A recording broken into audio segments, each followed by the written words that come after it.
டக்குன்னு ஒரு ஈஸியான மாங்காய் பச்சடி, வெங்காயம், கடுந்தம்பருப்பு, வெங்காயம், பச்சை மிளகா, கருவேப்பிலை போட்டு தாளிச்சிருக்கேன். ஈஸியாக சிம்பிளாக பண்ணிடலாம். இது மாங்காய் வந்து கட் பண்ணியிருக்கேன். சும்மா நல்லா க்யூப்பாக கொஞ்சம் பெருசாக தான் கட் பண்ணியிருக்கேன்.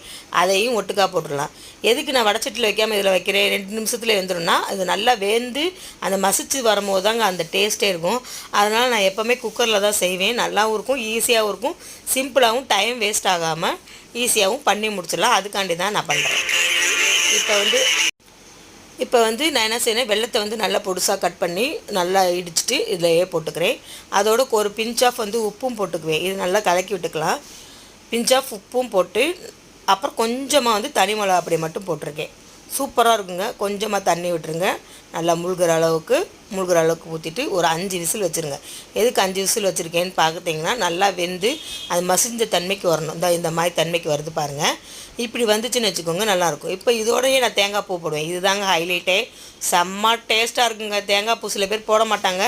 வேப்பம்பூவும் போட்டால் நல்லாயிருக்கும். அது வந்து சித்திரை விசுவுக்கு வந்து பண்ணுவாங்க.